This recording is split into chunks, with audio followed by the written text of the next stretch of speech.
nalinis natin yung waste ink pad. Okay, so tuyo na yan. Try natin ibalik. So ito yung kanyang lalagyan, nalinis na din. So ilalagay natin, ibabalik natin sa Epson na yan, no? So ito pa din yung 3110 kasi may bago siyang problema. Nagkaroon siya ng nag-notify na puno na yung waste ink pad. Pag hindi pa din siya mag-okay, so kailangan natin reset yung program niya, no? Yung kanyang counter. So yun yung gagawin natin mamaya pag hindi pa din nag-okay. Pero tingin ko yung black color ay nag-okay na kasi kanina nag-print ako ng isa. Kasi last time ang problema nito ay lagi siyang nag-jam paper. Okay, so ang problema yung wire, cut wire, yung flex niya ay putol. So ngayon iba na naman. So we will try kung ano pang magagawa natin dito.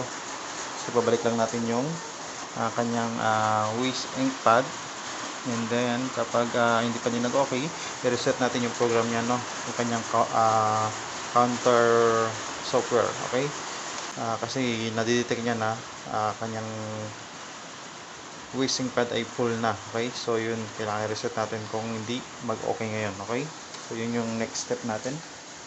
Okay, so update na lang ako. So ayan, ibabalik na natin, nalagay na natin. Ito yung tuyo na. So ibalik lang natin ng tama ang pagkakalagay. So push lang.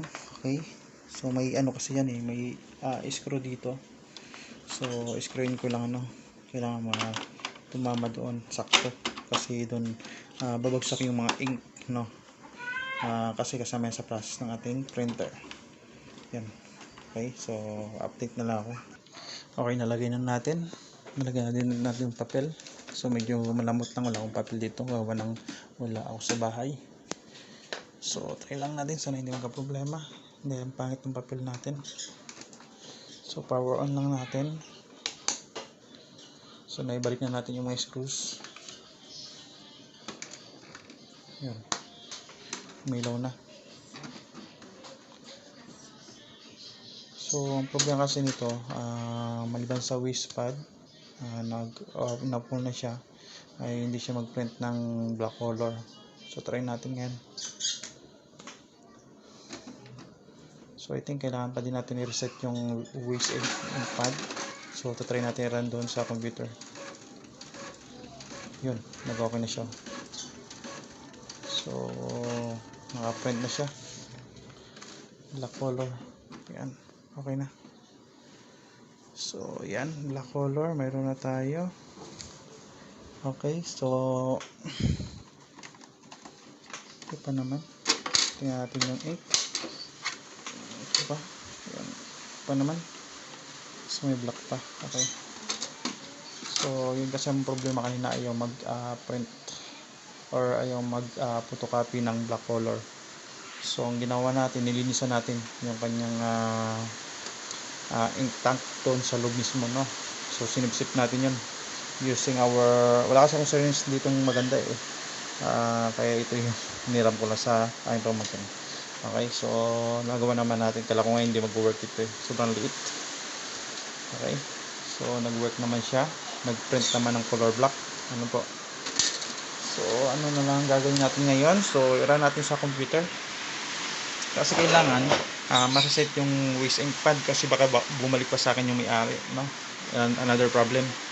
Okay, so pangalawang balik na to kasi yung last time yung problema lang naman na sinasabi niya IP per jam, then may ink pa siya na black. Hindi ko agad na detect na may problema kanyang black color kasi nga nagpiprint naman siya ng maayos. Okay, yun pala may problema din. So ito yung Epson adjustment program. So pwede siya sa 3150 at saka 3110. Okay, so 3150 na yan, no? 3150 at saka 3110. So try natin tingnan kung na-reset or may kailangan pa tayong gawin. So 3110 po yan. Okay, so i-reset lang natin yung ink pad kasi nga kanina nag-notify. So para hindi na pabalik-balik dito yung nagpapagawa nito. So particular adjustment lang tayo, no?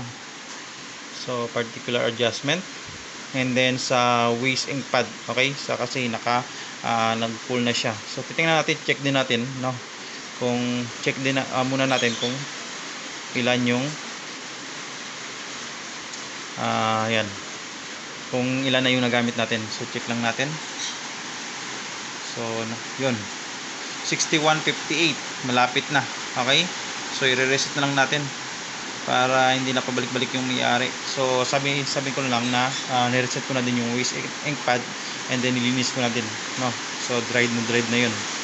Okay, so initialize na lang natin, no? Para okay, initialize lang natin para ma-reset niya. So the counter will be initialized. Okay, so okay lang natin. Please turn off the printer. Okay, so turn off the printer. So turn off natin. So nag-off na yung ilaw. And then okay lang natin dito. So turn on the printer and click the check button to check the waste ink pad. Okay, umuulan na naman dito, no, maingay. So turn on ulit natin ang computer. So balik tayo dito. And then okay lang natin. So check na ulit natin. So although nakita na natin dyan, pero check pa din natin, no? So may pagbabago. So yun, nag-reset na. Nag-reset na yung ating waste ink pad counter. Okay, so ito kasi ang website kadalasan talaga may ganyan, no? Pati yung mga kasi marami na akong printer na na-repair, kailangan talaga ng ink pad reset. So useless kasi ang ink pad reset na to kung hindi naman talaga natin lilinisan sa loob. So kailangan talaga linisan yung loob, yung tank, yung waste ink pad, para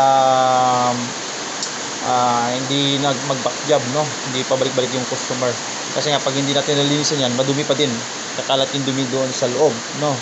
Lalo na kung punong-puno na talaga. Okay, so yun, kailangan talaga i-maintenance din itong kanyang tank for waste ink pad. Okay, so yan lang naman ang ginamit natin, yung adjustment. So marami ito, no? Maraming program na ganyan, iba-iba. May L360, L310, mga ganyan, no? So sa Epson, dami ko nakikitang ganito, no? So pag okay na, wala naman tayong maging problema, 64.6 na. So wala namang kailangan i-check pa. So try natin ulit, baka kasi nagulo ko lang, no? Check natin ulit para make sure. So wala naman, no? Okay, finish na tayo pag ganyan, no? And then okay lang. Okay, so pwede din mag-maintenance dito, no? So ang ginalaw lang natin waste ink pad. So DIY na lang pag maggagawin yan kayo, no? Kailangan alam nyo din kung ano yung mga possible na mangyari sa inyong computer, so or sa inyong printer, I mean, no? Kailangan maging maingat tayo, no? Unawain muna bago mag-click na mag-click. Okay, so waste ink pad lang naman ang ginalaw natin dyan. Then okay, and then finish. Okay, so yung ating waste ink pad na yan ay yun, close lang natin to. So close lang natin to. So pwede siya sa L3110, pwede din sa L3150, 3101, 3100. Okay, so madami kasing program na ganito, no? Halos same lang naman ang kanilang appearance, ang nagkaiba lang yung mga module name, no? So yan lang nagbabago.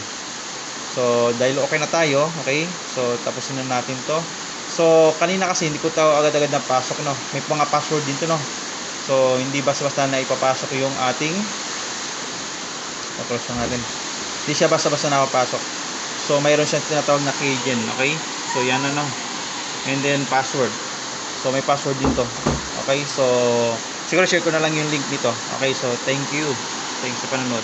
God bless.